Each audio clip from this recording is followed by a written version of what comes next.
¿Qué tal? ¿Qué tal, amigos? Muy buenas tardes. Bienvenidos a su programa Voces del Periodista, este programa que es de ustedes y para ustedes a través de las frecuencias de ABC Radio, la 760 de AM, de Organización Editorial Mexicana, este maravilloso grupo multimedia, gracias también a las frecuencias de Radio Turquesa, La Joya del Sureste, así como a las de La Pantera y por supuesto a Radio La Nueva República. Les recordamos nuestro hashtag Voces del Periodista.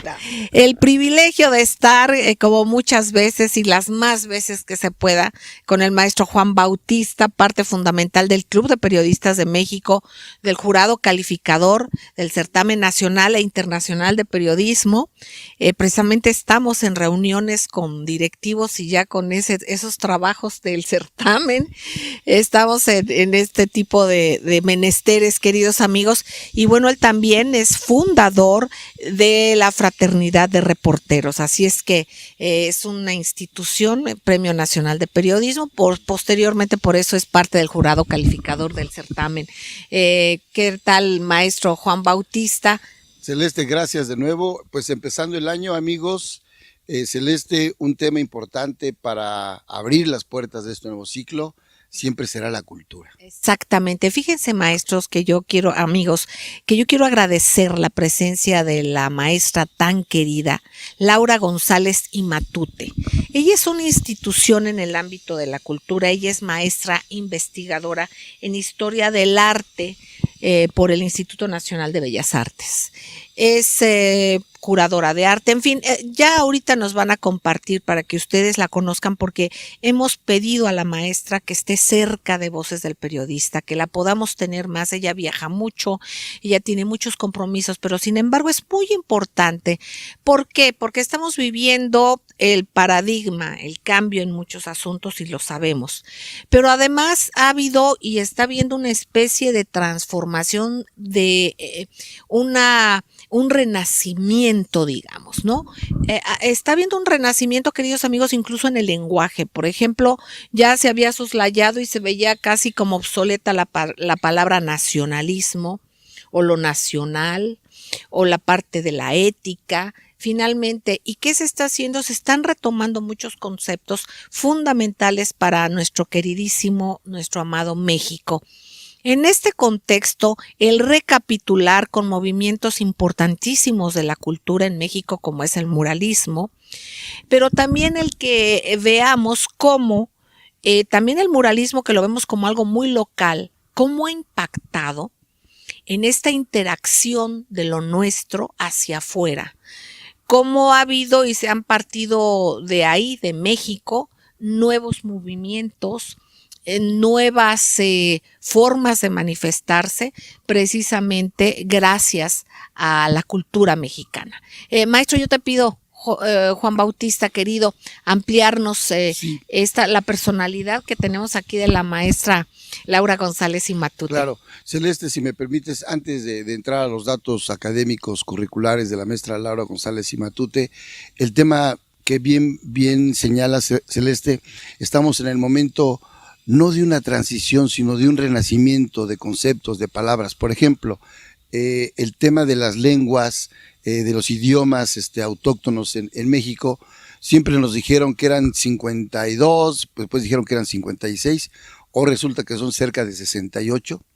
Unas están muriendo. Entonces, esa es una parte. La otra parte que tiene que ver con el cine, el asunto de la gastronomía, el asunto de la literatura, las nuevas corrientes. Entonces, todo el enfoque, del turismo. Claro. El voltear a ver y el tratar de impulsar, por ejemplo, a través del Tren Maya, ¿no? Así es. El tener, el fortalecer espacios que son típicos y tradicionales, pero con respeto. Y poder acercarnos y el tener el orgullo de lo nacional más cercano y que también esto genere, también fortalecer la parte del turismo, que es importantísimo. Esto como tan llevado y traído se le llama la industria sin chimeneas, ¿no? Y que tenemos tanta riqueza en el país. Estás hablando de esta pluriculturalidad como son las lenguas, recordando, por ejemplo, el recobrar esto que va muriendo las lenguas como el canto cardenche, que precisamente hace unos años en el Club de Periodistas de México se premió un trabajo dedicado a ello, a quienes estaban recuperando, procurando, porque ya había creo que 2 o 3 personas que sabían sobre el canto cardenche. Por ejemplo, hay tantas cosas de las que no sabemos, de las que ya se están hablando, de las que se están retomando y que es muy importante. Juan querido. Entonces, en esta partecita hoy, digo partecita por el asunto de la historia, porque los movimientos son muy lentos y en algunas ocasiones no se alcanzan a percibir. Como bien señala Celeste, estamos en el proceso del renacimiento, de la revisión de las cosas, de la revalorización de lo que dio el país. En este caso, por ejemplo, los años 30 en México, que tienen que ver con un movimiento muralista mexicano, y es ahí precisamente donde la maestra Laura González Matute irrumpe con su conocimiento para analizar a través del movimiento de escuelas de pintura al aire libre que se establecen en varias partes, en 8 partes de la Ciudad de México en ese tiempo y en el país, esta pintura libre a través de la creación prácticamente solamente con el método inicial, en todo caso Besmogar, y después que se soltara el alumno, desde niños hasta adultos mayores, tener el acceso a la cultura, a pintar en este caso, ¿no? Entonces la maestra tiene esa aportación en la historia del arte, otra parte que tiene que ver con el Orozco escenógrafo, con el muralismo, con la obra de Frida Kahlo, que es una mujer potencial internacional que a partir de los años 80 empezó a resurgir, y la maestra Laura en esa visión, en ese darle seguimiento a las cosas, se encuentra con un personaje muy importante, que un pintor japonés que viene a México y abreva de esa pincelada, de esa paleta de los grandes maestros, Celeste. Exactamente, fíjense amigos que vamos a darle la palabra a la maestra porque precisamente hay un grupo de compañeros en el Club de Periodistas de México y en otros, en la fraternidad, en fin, que platicamos y que hemos estado al tanto, digamos, de ver la cuestión del poder profundizar precisamente en este tipo de disciplinas en las que ha traducido la cultura mexicana más allá de nuestras fronteras, ¿no? Que ha impactado de una manera muy importante. Maestra querida, te escuchamos. ¿Qué tal? Muy buenas tardes. Muchas gracias a Voces del Periodismo y también evidentemente a Celeste Sáenz de Miera. Le agradezco muchísimo esta invitación para poder hablar de la cultura en México, a Juan Bautista por estar aquí, porque conoce de alguna manera varios de los trabajos que he realizado. Y pues precisamente qué interesante es este momento, porque así como se ha mencionado, es un renacimiento en muchos ámbitos, es como un gran abanico, caleidoscopio, porque se va no solo de la política, sino se va a todos los ámbitos económicos, sociales y culturales. Y esto nos recuerda mucho esta gran transformación que también se dio en México en los años 20 a raíz de la posrevolución y con personalidades tan trascendentes como José Vasconcelos, que es el que abre todas estas propuestas de arte que ha mencionado el maestro Juan Bautista y que también ha mencionado Celeste con relación a estos artistas que nos van a hacer, por un lado, extranjeros que vienen a México y verdaderamente valoran el arte mexicano, y no solo lo valoran para ellos, sino que lo llevan y trascienden fronteras. En este caso que hemos hablado es un pintor japonés que llega a México en los años 20, a él le toca convivir con los grandes muralistas que en ese momento están pintando en San Ildefonso, están pintando en la Secretaría de Educación Pública, en el Palacio Nacional, Diego Rivera, José Clemente Orozco, Siqueiros, muchos otros que muchas veces no se mencionan, como Ramón Alba de la Canal, Fermín Revueltas, Fernando Leal, en fin, todos ellos nos van a dar un panorama nuevo en el arte mexicano, y Tamishi Kitagawa está en contacto con ellos, pero no solo en el aspecto del muralismo, sino que él por su inquietud de artista que ya venía de alguna manera formado desde Japón, va a entrar en contacto en la Academia de San Carlos con el maestro Francisco Díaz de León, que dirigía la Escuela de Pintura al Aire Libre de Tlalpan, y se va ahí como su ayudante, y ahí descubre esta maravilla de la que hablaba ahorita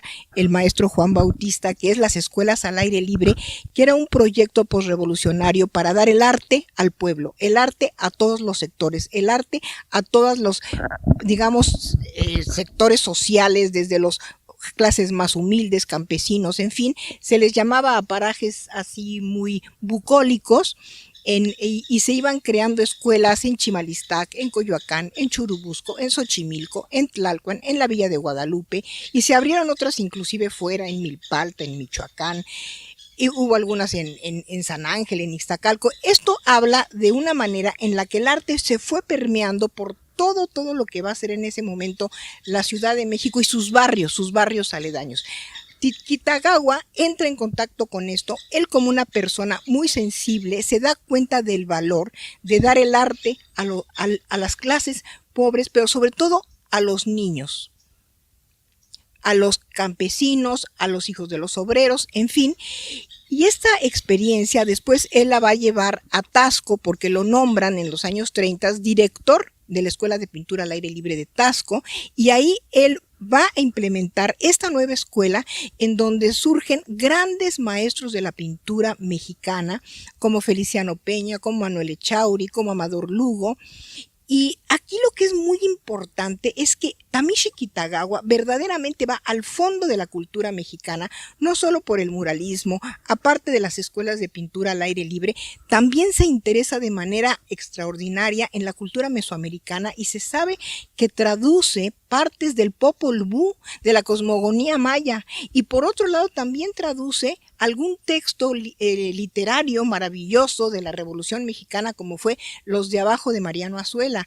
Y no solo eso, cuando él regresa a Japón, que va a regresar alrededor de los años 30, precisamente porque inicia la guerra de China con Japón, él siente una gran responsabilidad ante su país y llega allá, y allá va a implementar una escuela de pintura al aire libre, exactamente como las mexicanas, influido totalmente, y publica alrededor de 4 libros sobre las técnicas de dibujo de los niños mexicanos. Lo publica en japonés. Desafortunadamente no se ha traducido, pero tenemos las portadas y tenemos toda la información para que se dé a conocer. Entonces, este pintor, como abrevó tanto del muralismo, lleva el muralismo a Japón y lo implementa de una manera maravillosa, porque le va a dar los rasgos de alguna manera japonistas, pero influidos por la Escuela Mexicana de Pintura. Esto se ve sobre todo también en su obra de Caballete, y de repente encontramos unas obras espléndidas de Kitagawa en donde vemos fusionados a Diego Rivera con Kitagawa, Orozco con Kitagawa, y más adelante a Tamayo, porque Tamayo también es una personalidad que va a influir años después, cuando él conoce su obra, en la obra de Kitagawa. Fíjense, amigos queridos, vamos a un corte, pero son cuestiones que nos damos cuenta cómo México está a través de su arte, a través de su cultura, del otro lado del mundo, literalmente. Vamos a ir a un corte porque debemos de tener presencia de este extraordinario pintor México-japonés o japonés-mexicano. Ya platicaremos sobre ello, y también dar seguimiento a tantas cosas, por ejemplo, que ha pasado con los murales de lo que era el edificio del SCOP, temas que hemos tocado aquí en este programa. Pero bueno, vamos a un corte y no tardamos. Gracias. Gracias, queridos amigos, gracias por seguir con nosotros en las frecuencias de ABC Radio, las 760 de AM de Organización Editorial Mexicana, este maravilloso grupo multimedia. Gracias también a las frecuencias de Radio Turquesa, La Joya del Sureste, a las de La Pantera, por supuesto, Radio La Nueva República, véanos, escúchenos en nuestro canal de YouTube del Club de Periodistas de México AC y por supuesto consulten nuestro hashtag Voces del Periodista con el maestro Juan Bautista y ambos con el privilegio de compartir antes que nada con ustedes, pero de escuchar a la maestra. Ella es maestra en Historia del Arte, en investigación de la Historia del Arte por el Instituto Nacional de Bellas Artes, la maestra Laura González y Matute. Maestra querida, estábamos hablando de este pintor japonés, mexicano, japonés, Tamishi Kitagawa. Entonces, precisamente en todos estos collages, por decirles de alguna manera, en todo este enriquecimiento, queridos amigos, que ha aportado nuestro México, nuestra forma de vibrar, de vivir, por ejemplo, con el muralismo, con este muralismo que tanto ha aportado, pero que también tenía estos mensajes y esta cuestión de identidad, Juan Bautista, la parte histórica de México, ¿en qué se traduce el muralismo mexicano? Fíjate que, Celeste, que si algo ha exportado el conocimiento mexicano, la cultura en las artes, es precisamente el muralismo. Digo, hay aportaciones de poetas importantes, de escritores importantes, pero como tal son como luminarias en el universo. Pero otra cosa es formar una constelación y que invites a otras estrellas a que sean parte de la constelación. Esa es la corriente del muralismo mexicano que sale al mundo. Digo, en el caso de Diego Rivera, este maestro pues llega incluso hasta la Unión Soviética, va y pinta con los ricos de los ricos allá en Estados Unidos, Siqueiro se va al sur del continente, Orozco mismo está en Nueva York, y después esta influencia que se da en algún momento de esta corriente de pintores en Europa, y muchos de ellos logran tener conocimiento y estar muy cerca de los museos o tener contacto con estos pintores. Es el caso, por ejemplo, pues del mismo Diego Rivera, al conocer a Picasso, por ejemplo, ¿no? O estos otros pintores que la maestra ya nos dirá, que llegan incluso a ir a apreciar las grandes obras a Italia y también a Inglaterra, que es otra gran parte del movimiento de la pintura internacional. Pero en especial, como si nos dijeran cuál es la aportación de la gastronomía o de la floricultura de México al mundo, que tenemos mucho que dar, pero en el arte es el muralismo, así como un arco iris al mundo, y eso lo marca, Celeste. Y además, queridos amigos, fíjense, en este espacio en el que estamos ahora, con este paradigma, en este renacimiento, en esta nueva visión en recapitular con visiones que se tenían, pero ir obviamente adelantando en el tiempo. La historia va caminando, pero va caminando con una dinámica en la cual lo que caracterizó a México durante muchos años, precisamente, y parte de lo emblemático del muralismo, es una visión totalmente progresista, en una visión social, en una visión comunitaria, en una visión donde se veía al mexicano de a pie, la vida del campo, el movimiento revolucionario, el movimiento obrero, o sea, en fin, se retrataba esta parte de la esencia de una visión de empuje de México, digamos, a la vanguardia. Y bueno, también de una época en el que se reconoció tanto a nuestra Constitución, pues como se ha reconocido en el mundo, y que se desdeñó en la etapa del neoliberalismo, pero que una Constitución con una visión social, ¿no? Y entonces toda esta parte de historia ha sido importantísimo. Por eso, amigos queridos, independientemente de todo, el compartir y el reflexionar sobre este aporte, por ejemplo, que se ve tan claramente plasmado con el maestro Tamishi Kitagawa, perdón, pero porque luego invierto las sílabas. Entonces, en este tenor sería muy interesante el que esto que se lleva para concretar, tener la obra acá, que nos compartas de él, de lo que se ha traducido, también después poder hacer esto mismo en otro tipo de disciplinas artísticas. Maestra Laura, querida.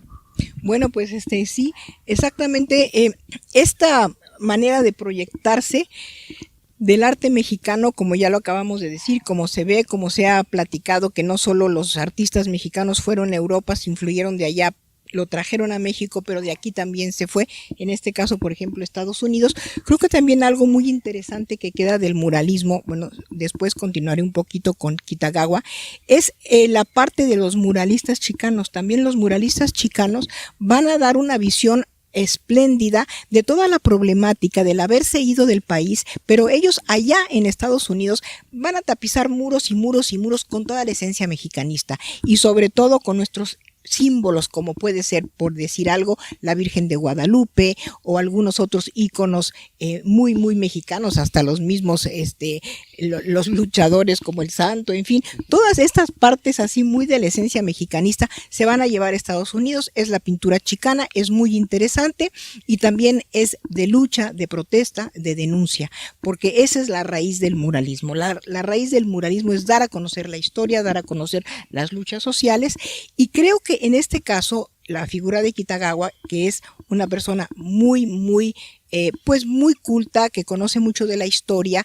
va a interpretar de manera muy fructífera toda esta experiencia, se la lleva a Japón en un momento crucial, porque es la guerra Chino-Japón, y después entran a la Segunda Guerra Mundial, que es precisamente cuando México rompe relaciones, pues evidentemente con Japón, ¿no? Ahí queda como un vacío, y va a ser después, cuando ya se reanudan las relaciones, ya hasta los años 50, pero en este lapso, Tamishi Kitagawa no olvida México, sigue con esto que ya habíamos dicho, y él en su lugar de origen, que es muy cerca de la ciudad de Nagoya, en la prefectura de Aichi, ahí es donde él va a hacer una escuela también de artistas japoneses que se van a ir también enamorando de México. Y hay una anécdota que para mí es extraordinariamente maravillosa, como un artista como fue Tamishi va a tener un discípulo que va a tener otro discípulo que es Shinsaburo Takeda, y Shinsaburo Takeda va a ser un pintor tan importante, porque nada más de haber convivido con Tamishi Kitagawa en Japón y conocer de la cultura mexicana, va a venir a México, se va a establecer en Oaxaca, y actualmente en Oaxaca él ha creado, bueno, él ya lleva aquí más de 30 años, 40 años, ha establecido alrededor de 50 talleres de grabadores oaxaqueños, y se ha institucionalizado la Bienal Shinsaburo Takeda, que precisamente se va a llevar a cabo en el año de 2019.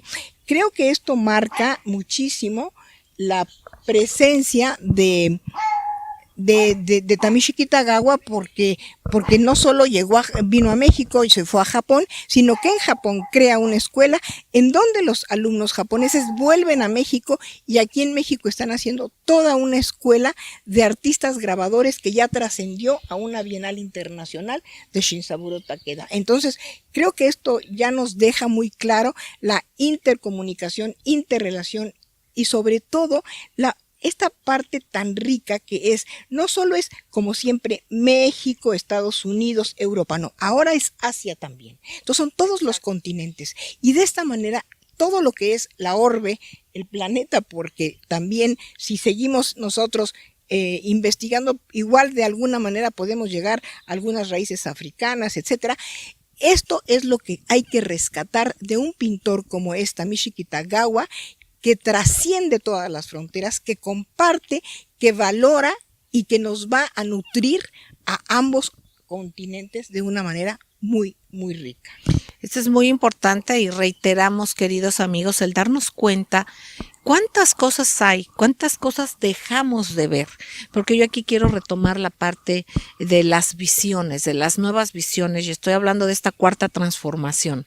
del país, de retomar este orgullo de nación, orgullo nacional, este impulso a la cultura, y en este contexto estas visiones se traducen en tantas cosas. Estamos hablando de Tamishi, pero por ejemplo podemos hablar también, como lo decías, maestro Juan Bautista, de otras disciplinas. Claro. En este caso, por ejemplo, también, y hablando de cuestiones que son muy importantes en lo que representa para México el muralismo, hace unos meses se vio esta situación de recuperar, de que se estaba desmantelando del edificio de la Secretaría, del ex edificio de la Secretaría de Comunicaciones y Transportes, los murales. ¿En qué estatus va? Recordemos que en Voces del Periodista se ha dado seguimiento. Tú formas parte de un movimiento, La Maestra, en esta recuperación, y un grupo de intelectuales, de periodistas, de artistas, gracias, para pedir precisamente el saber qué se estaba haciendo con estos murales, que se dice por ahí que se lo estaban llevando para el que iba a ser el aeropuerto, sí, ¿no? Sí. En Texcoco. Entonces, ¿en qué estatus vamos? Ahí se firmó un documento por el maestro José Alfonso Suárez de Real y Aguilera, muy amable, para poder presentarlo y ser pues el conducto, el amable y importante para esto. ¿En qué estatus estamos? Estaríamos por dar la información. Tenemos el documento celeste, lo podemos mostrar en los siguientes minutos del programa, dar el estatus y sobre todo señalar cuál es el siguiente paso. Finalmente creo que esta propuesta ciudadana de que se detuviera el despojo, el desgarrar los murales, se detuvo. Ya terminó ese periodo presidencial, hoy queda una obra inconclusa porque los edificios están abandonados, hay que hacer reparaciones y hay una nueva propuesta, pero eso, como dices tú, después del corte. ¡Oh! No se vayan. Vamos a un corte y enseguida regresamos, queridos amigos. Gracias. Gracias, queridos amigos, gracias por seguir con nosotros en las frecuencias de ABC Radio, las 760 de AM de Organización Editorial Mexicana, del gran grupo Radio Turquesa, frecuencias de La Pantera, por supuesto Radio La Nueva República, nuestro canal en YouTube del Club de Periodistas de México AC, y por supuesto nuestro hashtag Voces del Periodista, con el maestro Juan Bautista y con la maestra Laura González y Matute,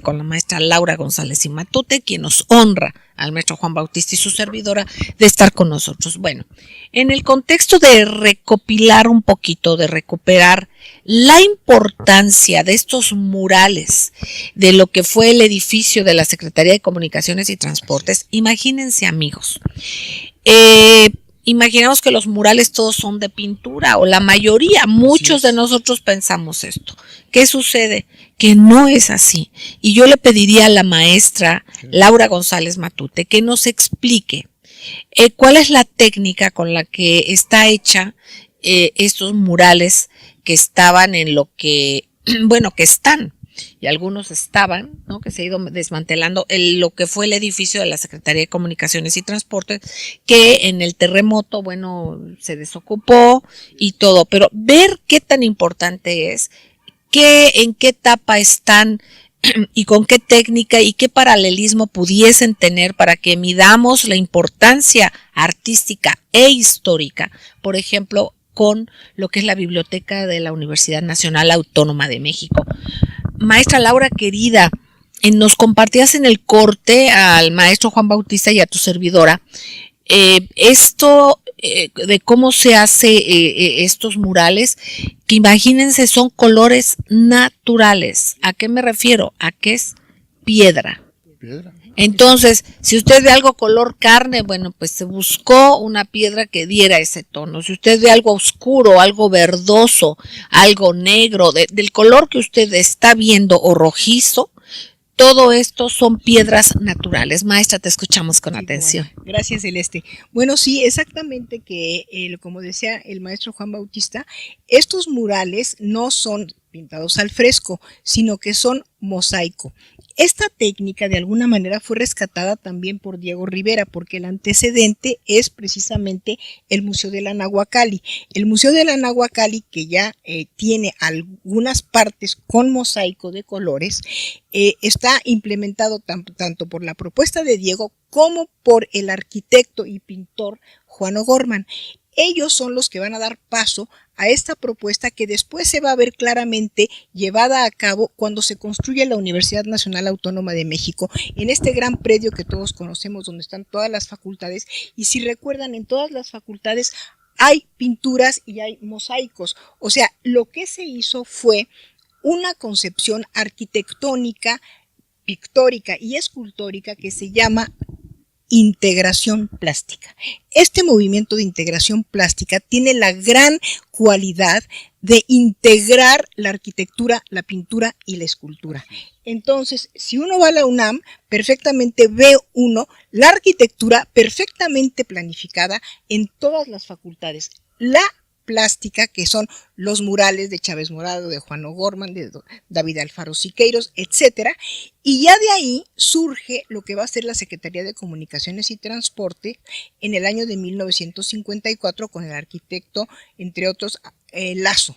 Entonces, de ahí él invita a varios muralistas, que va a ser precisamente Juan O'Gorman, van a ser escultores como Francisco Zúñiga, Arenas Betancourt, los maestros Chávez Morado, en fin, algunos de los que estuvieron inclusive con la maestra Frida Kahlo, y van a implementar la técnica del mosaico como mural, pero es un mosaico que va a ser piedra natural, traídas de las regiones de México, y no cualquier región, sobre todo son Guanajuato, son Michoacán, que se van a ir a las laderas, vamos a decir, al campo, y ahí es donde existen estas piedras de colores, y nos van a traer piedras de color rojo, de color amarillo, de color ocre, de color negro, algunas llegan a ser pintadas, pero el muralista traza todos sus, vamos a decir, su propuesta plástica, y se va haciendo un plano de figuras y de lo que va a ser la SCOP, que es toda la historia de México, desde lo prehispánico, lo colonial, la independencia, la revolución, nuestra historia. Pero son muchísimos metros cuadrados de mosaico, piedra de mosaico. Imagínense, amigos, en este tenor, maestro Juan Bautista, la importancia de que un joven universitario fue quien alertó, quien se dio cuenta de ello, de lo que estamos diciendo. Y fíjense qué bien embona esto en este renacimiento de la Cuarta Transformación. En nuestra nueva visión estamos viendo que hay cosas que incluso son hasta simbólicas, ¿no? Que están aconteciendo o que a lo mejor siempre han estado, pero no se veían. Era otra dinámica, era otro lenguaje. Entonces este es un renacimiento, y en este contexto precisamente es muy importante compartir todo esto. Maestro Juan Bautista, por cierto, un paréntesis, pero luego estábamos algo curioso, porque está nuestra amiguita, se llama Ponciana. Ponchis está allá atrás, a lo mejor no se ve, pero está por acá compartiendo con nosotros, es muy cariñosa. Sí, hombre. Fíjate, sí. Celeste, amigos, la importancia de estas, que es una obra monumental. Para darles una idea, amigos, son 6,200 metros de paneles de arte de piedra. Imagínense el peso y la altura, porque hay edificios, por ejemplo, el edificio A tenía cerca de 10 pisos. Entonces es un rectángulo enorme, y aparte otra serie de edificios. Es como si estuvieran, vamos a dejarlo así, no tengo la medición exacta, pero como si estuvieran frente a la catedral y todo estuviera lleno de mosaicos y giraran sobre su eje los 360 grados. Es todo eso lleno de mosaico. Como todo alrededor. Todo alrededor. Eso es, o sea, como una vuelta a la manzana, por decirlo, pero es al perímetro de la catedral. No, que el individuo esté frente, haz de cuenta, parado a un lado de la hasta bandera, okay. Y gire sobre su propio eje, y la catedral, Palacio Nacional, Palacio O sea, todo lo que es el Zócalo. Todo lo que es el Zócalo. El perímetro. El perímetro. Imagínense, son amigos. 6,200 metros de paneles. Entonces, revestido. Entonces son piedras de Michoacán, de Sonora, del estado de Guerrero, del estado de México, Jalisco. de Oaxaca, de Jalisco.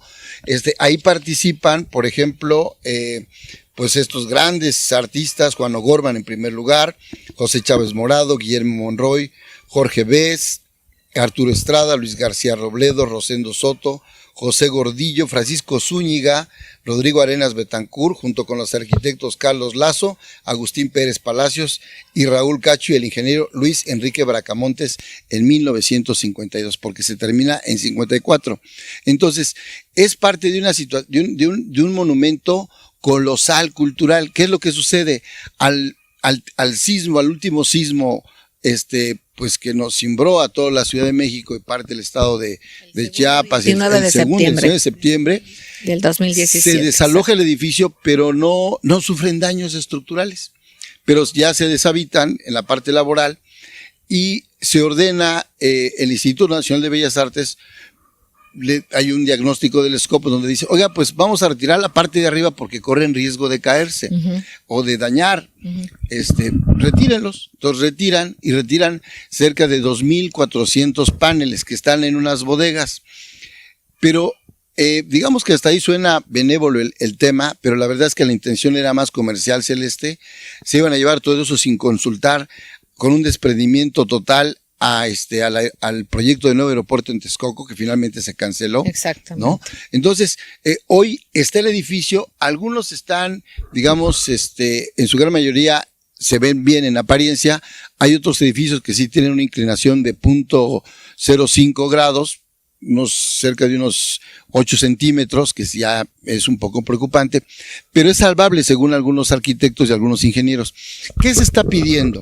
Primero, el grupo SCOP dice, señores, que no se vayan, que se detengan a partir de 2 diagnósticos que tienen los investigadores, tanto de la UNAM, en este caso el Instituto de Investigaciones Estéticas, y el CENIDIAP, donde trabaja la maestra Laura González Matute, del CENIDIAP, IMBA, y entonces dicen, señores, déjenlos como están, no va a pasar nada, reconstruyan lo que esa es la parte, y en todo caso déjenlos como estelas murales o como un gran museo, como una ciudad cultural.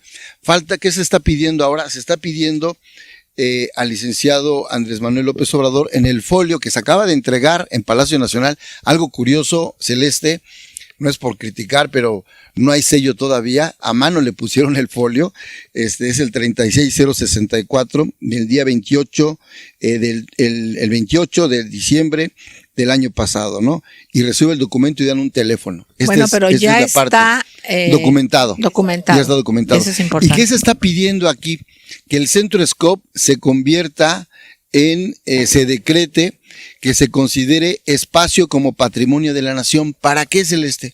Primero, para que aquello no se deshaga, no se desgaje, o no se venda al extranjero, o sea intervenido, sino que se declare patrimonio y se vea cómo se puede rescatar, según los diagnósticos técnicos más pertinentes. Exactamente. Vean, amigos, cómo todo esto tiene un simbolismo importantísimo. Es el defender un patrimonio que es de todos, pero independientemente con lo que significa, con la riqueza y lo que entraña, independientemente del valor artístico, el histórico, el emocional, todo el contexto, ¿no? Imagínense nada más hacer esos enormes murales con piedra natural, con, digamos, como mosaicos, como dice la maestra, que además es dificilísimo porque se pega a la inversa. Yes. O sea, se trabaja a la inversa y entonces se pegan los mosaicos por una parte y se está trabajando sin ver realmente cómo va a quedar, digamos, del otro lado, ¿no? La brillantez, lo que es tan importante, por ejemplo, en una pintura, no solamente es el color, sino ver las vetas de la piedra, son piedras, y por muy pequeñas que sean, ve uno el reflejo, la brillantez, y eso se va viendo después. Es un trabajo extraordinario y bueno, digno de preservar. Estamos seguros de que eso va a suceder y qué bueno que lo compartas, maestro. Quisiera terminar esta participación, Celeste, señalando quiénes son los que participan. En primer lugar, la maestra Guillermina Guadarrama Peña, académica investigadora del CENIDIAP, la maestra Laura González Matute, Jesús Vega Estrada, que es el estudiante de biología de la UNAM, Lucilia Roset Harmony, artista plástica, curadora, Leopoldo Vez Guzmán, cineasta y especialista, y bueno, yo firmo el documento. Se firma el documento con los que estuvieron en esa sesión, porque son cerca de 82 promotores. Bueno, entre ellas estás, desde luego tú, Celeste, que le has dado mucha promoción y fuerza, y también por ahí se le entregó el documento al maestro José Alfonso Suárez del Real y Aguilera, precisamente en Voces del Periodista, y bueno, con esta sensibilidad de la cultura, y él también como director de cultura de la Ciudad de México, sabemos que está esta sensibilidad, que las autoridades competentes correspondientes le dan vista y algo se tiene que hacer, y bueno, hay que preservar nuestro patrimonio nacional. Nosotros vamos a ir a un corte y enseguida regresamos. Gracias. Gracias, amigos, por seguir con nosotros. ABC Radio, Grupo Radio Turquesa, Frecuencias de la Pantera, Radio La Nueva República, nuestro hashtag Voces del Periodista, nuestro canal de YouTube del Club de Periodistas de México. Busca Voces del Periodista Radio, si son tan amables. Con la maestra Laura González y Matute, estamos el maestro Juan Bautista y su servidora, pues hablando de arte, de cultura, porque esto es simbólico también. ¿Qué es simbólico? Estamos en un renacimiento, en una cuarta transformación. Es importante que independientemente que demos seguimiento a todo, fortalezcamos el espíritu, fortalezcamos nuestras convicciones nacionalistas desde nuestras propias riquezas, desde nuestra riqueza, nuestro capital humano, histórico, arquitectónico, en fin, toda la gama de elementos, digamos, que fortalecen la esencia y nos dicen lo que somos. Estamos recordando, amigos queridos, cómo en Voces del Periodista hace unos meses comentamos, gracias al maestro Juan Bautista, al maestro Ariostotero, a Jesús Vega, claro, este muchacho valiente, impetuoso, estudiante universitario que fue quien detectó que estaba pasando algo, ¿verdad?, con estos murales que están en lo que fue el edificio de la Secretaría de Comunicaciones y Transportes en el eje central Lázaro Cárdenas. Y bueno, sobre esto y sobre lo que quiere decir verdaderamente patrimonio. Hacer patria se puede y se debe hacer patria de muchas maneras. Lo que nos da el sentido de pertenencia, lo que nos da el orgullo nacional, y nosotros tenemos pues un bagaje enorme como mexicanos para sentirnos orgullosos de ellos.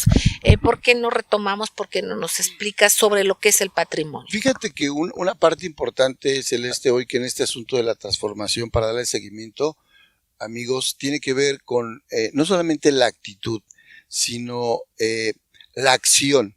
Y la acción ciudadana tiene que estar ligada hoy a la vigilancia y a la coordinación con el legislativo. De ahí que este grupo se haya acercado al maestro Suárez de Real, a quien se le entrega esta propuesta, igual que al ya hoy secretario Jiménez Espriu, también a Jesús Ramírez Cuevas como secretario y vocero de la presidencia, también se le entregó el documento.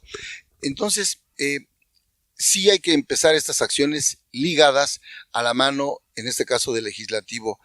¿Para qué? Para empezar a proteger. Hay muchas leyes en este momento, Celeste, instituciones que no tienen la facultad de resguardar.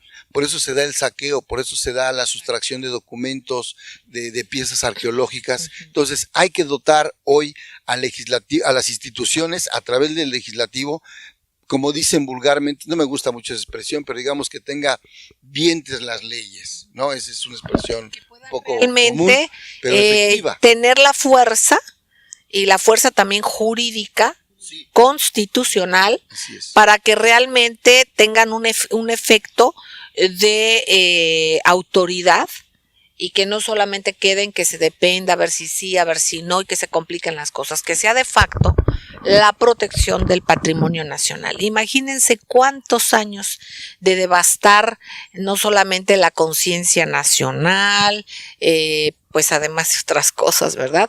Sino de lo que tiene que ver el sentido de pertenencia. El sentido de pertenencia es el que nos hace valorar lo nuestro, es el que impide que se permita la devastación no solamente física, económica, sino de recursos naturales, de patrimonio cultural, de tantas y tantas cosas, ¿no? De lo que somos los mexicanos. En este sentido, es necesario que las nuevas leyes, que el legislativo dote a las instituciones de tener asegurados los bienes. ¿Qué se está buscando con esto? En primer lugar, por ejemplo, no sabemos el diagnóstico en lo que va a deparar, pero ahí pueden decir, muy bien, que se desprendan todos los murales porque el edificio está a punto de caerse, se guarden y después ¿qué sigue? Primero, que no salgan del país, eso es muy importante. Segundo, que no quede como la Cayusautli cultural toda desmembrada y una parte por Hidalgo y otra parte en Tlaxcala y otra, no, que se mantenga la unidad, el respeto a la obra como tal, a la autoría. Tercero, que no se vayan a enajenar a un particular, o al rato que lo donen a la Universidad de Texas o que les urge a algunos mexicanos todo hacia allá, o a los grandes, vamos a decir, a los grandes empresarios que se proponen como los bondadosos patrones culturales de que, pues déjenme, yo los restauro, pero los tengo en mi jardín. Eso es lo que se quiere evitar. Digo, en términos comunes, eso sería la protección al espacio del patrimonio. De dónde van a estar, o sea, qué va a estar, se están resguardando, dónde, quién es responsable del resguardo, cómo se va a resguardar, o sea, en fin, dar todo este seguimiento a su destino. Y mira, exactamente. Celeste, qué bueno que está aquí la maestra, porque ella en su momento dio un seguimiento a todo el saqueo de obras artísticas, que yo le pediría que lo resumiera de una manera muy sencilla, lo que pasó con el Casino de la Selva, lo que pasó con otro tipo de murales allá en la Ciudad de México, el riesgo que hay, maestra. Sí, cómo no. Bueno, esto que comentan de las leyes de patrimonio. Poliforum, ¿no? Tiene ahorita un problema, claro, el Poliforum, y sí ha habido ya una historia larga de destrucción de nuestro patrimonio, y en el siglo XX, porque no vamos a hablar de todo lo que ya se saqueó desde el punto de vista de la obra prehispánica, que fue muchísima, y la obra colonial se ha saqueado de manera indiscriminada terriblemente. Por esa razón se crean estas leyes y las va a crear ya de una manera más efectiva Miguel de la Madrid en los años 80, y entonces aquí viene sobre todo cuando se nombra Patrimonio de la Nación a los pintores más importantes como Diego, Orozco, Siqueiros, Frida, etcétera. Son como alrededor de 8 o 10 pintores, y en este caso como obra arquitectónica, qué bueno que ya lo están mencionando, es sobre todo eso. Ante toda la destrucción se necesita nombrar Patrimonio de la Nación. Eso es lo que tiene que haber. Y en los casos que se han dado, sobre todo, fue el terrible caso del Casino de la Selva, que se trata de vender para una empresa que era Fidelic, pero finalmente es para construir una mega tienda Costco Price, y sin conocimiento definitivamente en ese momento el INBA, la Secretaría de Educación Pública, su representante de aquel momento, no conocen el valor, llegan, entran y destruyen todos los murales que habían estado ahí desde los años 50, con grandes muralistas que fueron apadrinados aquí.